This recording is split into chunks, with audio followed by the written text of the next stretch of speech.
Hello, this is Otis Collier, your personal branding coach. And in this video, it is a continuation of the previous video on using LinkedIn groups to connect with hiring managers. In the previous video, I showed you how to use LinkedIn groups and how to search for profiles of people who currently had job titles that you would be reporting to.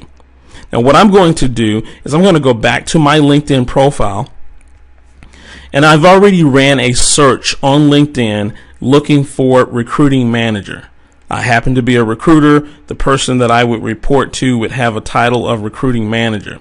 The other thing that you'll notice on the left-hand side here is I'm looking for people who are within 50 miles of my zip code. So I'm going to find people in the Atlanta area. And I'm also looking for people who belong to the same group that I belong to. Now, the reason why I'm looking for people who belong to the same group that I belong to is so that I can send them a message through LinkedIn directly. I don't have to go through any of my other connections. I can send an email directly through LinkedIn. And if you remember me telling you, if you are connected to another person, you can send them an email. If you're not directly connected, then you have to use your other connections to connect with them. Well, if you both belong in the same group, even if you're not connected, the fact that you belong into the same group, LinkedIn gives you the ability to still send them a direct message. And that's why we joined those groups. So let's take a look at some of the people on my LinkedIn profile in my group. So all of these are recruiting managers. Many of them I'm connected to on the first degree. So we'll see that I'm connected to many of them on the first degree. Here's Catherine, and Catherine and I are connected on the second degree. And of course, you can see that even though we're not directly connected, I can still send her a message. Now, Catherine's done something very interesting, and she's already put her email address in her name title. So even if I wasn't connected to her, I could still send her an email. But let's take a look at Sherry. Again, someone that I'm connected to 2 degrees away and not directly connected to, but I still have the ability to send Sherry a message. So what I'm going to do is I'm going to click on send message, and you'll now notice that I get an email box where I can type in my subject line and the body of my message. So what I want to do now is I want to talk to you very briefly about the things that you should and shouldn't do when using this strategy. First of all, when you make contact with these individuals, you do not want to ask them to review your profile or your resume. Here's why. You're basically asking them for a time commitment, and they really don't have that time to really look at your profile. When you ask someone to take a look and review your profile or resume, what you're asking them to do is to critique your resume or your LinkedIn profile. That means that you're expecting a response back from this individual. And if I'm a busy hiring manager or a busy manager, I just don't have time to look at your profile to give you a quality response back. And so that's one of the biggest reasons why you don't want to ask them to review your profile or resume initially on this initial contact, because they're just not going to do it. What you do want to ask for, however, is you want to ask for their email address. Now, this is a very simple request. When you ask me for an email address, it's a very quick response. I can hit, reply, and I can type in my email address, send it, and I'm done. Very different from me having to critique your resume. You also want to tell them that you're going to be sending them some information. You never want to tell them that you want to send your resume. Just tell them that you'll be sending some information. Now, I want to talk about the number of people that we're going to be contacting. So if I go back to LinkedIn and take a look at my LinkedIn profile, one of the things that you will notice when I did that initial search was that I had over 100 profiles that came back, or results that came back. I had 100 results that came back. One of the things that you don't want to do is you don't want to start clicking and looking at each person's profile. This is not the time where you want to look at each person's profile. You don't want to try to customize your message. Okay, this is all about the numbers. It's a numbers game. So don't be tempted to look at each profile. Do not be tempted to customize your email. However, what you do want to do is you want to find as many profiles as possible, and you want to have your message. You want your message to be a template message that you can copy and paste into the email message box. And you want to send out as many as you possibly can. So if you send out 100, you should yield about a 10% response rate. So out of 100 emails that you send out, you should get 10 responses back. And out of those 10 responses that you get back, you will probably have maybe 2 live opportunities that are real job opportunities that someone needs and has a need for at that particular moment in time. So looking back at our profile again, all I'm going to do is I'm not going to be opening up their profile. I'm just going to be clicking send message, send message, send message, and I'm going to cut and paste my message into the body, and I'm just going to go through these 100 people as fast as I possibly can. This is about a numbers game.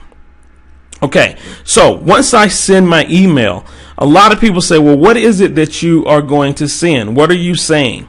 So what you want to put in the title of your email is experienced, and in this case, financial consultant. So if I'm a financial consultant, I might say experienced financial consultant. And then below that, in the body of your message, here's what it reads. I'm a proven and successful financial planner. I am very good at building key relationships and have been successful in every endeavor that I've been involved with. Will you share your email address with me so I could send you my information? That way, if you know someone who is looking for someone who can build client relationships in the financial services industry like me, you could share my information with them. Thank you in advance for your assistance. Your name. You see how simple that was? Basically, you've given me a little bit of information about who you are, and the only thing that you've asked from me is my email address. So I can click reply and send my email address very quickly. You also did not tell me that you're sending me your resume, but instead you said you'd like to share your information with me. So I have no idea what you're going to share with me. So it's a surprise to me. And so this is the type of email that you want to send. Now, if you're not a financial consultant, of course, you're going to change the wording around quite slightly to fit your background and your experience. Now, this is the email that I'm sending out to 100 people. And so I'm going to be cutting and pasting. And you'll notice that I don't customize it. I don't say Dear Jane or Dear Bob, or I don't say any of that. I cut and paste, and I go as quickly as I possibly can. So you might sit down for an hour, and it may take you an hour to go through those 100 people, but that's what you want to do. Now, when you get a response back, the 10 emails that you get back, or the 10% that respond back to you with their email address, you now want to send them a more customized version of your response. So the next thing that you would do is you would respond back. And in the title, you want to say, follow up to our LinkedIn conversation. This is going to get people to open that email address, or open that email that you send them. This is a follow-up to our LinkedIn conversation. Now at this point, you'll customize. But still, I'm using a template here. And I say, hello, Bob. And you can interchange hello, first name, whoever the person's first name is. I'm an experienced financial consultant looking for an opportunity in the Atlanta area. Now, if you're open to relocation, you can also indicate that you are willing to relocate yourself on your own with no relocation fees. That's optional.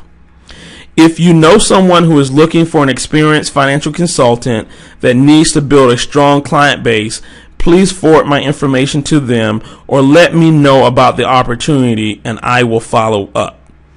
So you're giving them some choices here. Thank you for your time in advance. If there's anything that I can be of assistance to you in the future, do not hesitate to contact me. Sincerely, your name. Now, this is the email that you want to send to those who responded to your initial email. So this is the follow-up. And you'll notice that I was very specific. I gave the information, and then I'm going to attach my resume to this email. So I'm no longer sending this through LinkedIn, because you can't do a resume attachment through LinkedIn. That was the initial reason why I asked for their email address. Now, here's where you have success versus failure. This is the biggest secret to your success. You have to follow up and email them every 7 to 10 days. Let me say that again. Follow up and email every 7 to 10 days. So your 10% that responded back with their email address, you sent them that first email, and maybe you never hear back from them. Well, most marketers know that you only get a 16% response to the first email that you send when you're trying to sell something. And what are you trying to sell? Yourself. 90% of the people will stop with that first email. If they don't hear anything back, they'll never go back and contact that person again. What you will do is you will contact them with a second, third, fourth, and even fifth email. 34% will respond to you after your third or fourth email. You know, they're busy, they had a bad day, they just didn't respond to that first email. But if you continue to send follow-up emails, you'll get the response that you're looking for. Another 34% will respond after the fifth or sixth email. So you can see that you increase your response rate by simply following up every 7 to 10 days. And so I tell you to be committed to sending at least 5 emails. Now, most people say, oh, there's 5 emails? What do I say? Well, over the course of every 7 to 10 days, the first email was your initial follow-up message with your resume. So we've already sent that email out. 7 days later, I would send an email that says, hey, don't forget to forward my resume if you know someone who needs XYZ. So if I was that financial planner, don't forget to forward my resume if you know someone who needs a financial planner. And then I would attach my resume once again. That's 7 days later.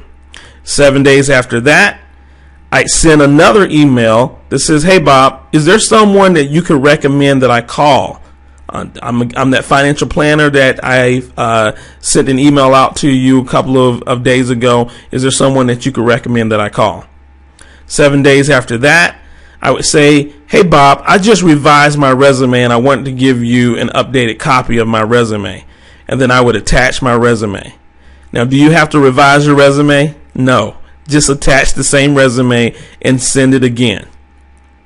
Finally, the last email, I would either send an audio, video, or example of some of my work to this person. And there's your 5 email follow-ups that you need to send to the managers, and you'll get some response from this, and you'll start to see that this strategy will actually work for you. So that's it for this particular video. This is Otis Collier, your personal branding coach. If you have any questions, you can feel free to email me at otis@otiscollier.com or connect with me on LinkedIn at www.linkedin.com/IN/Otis Collier. Thank you and have a great day.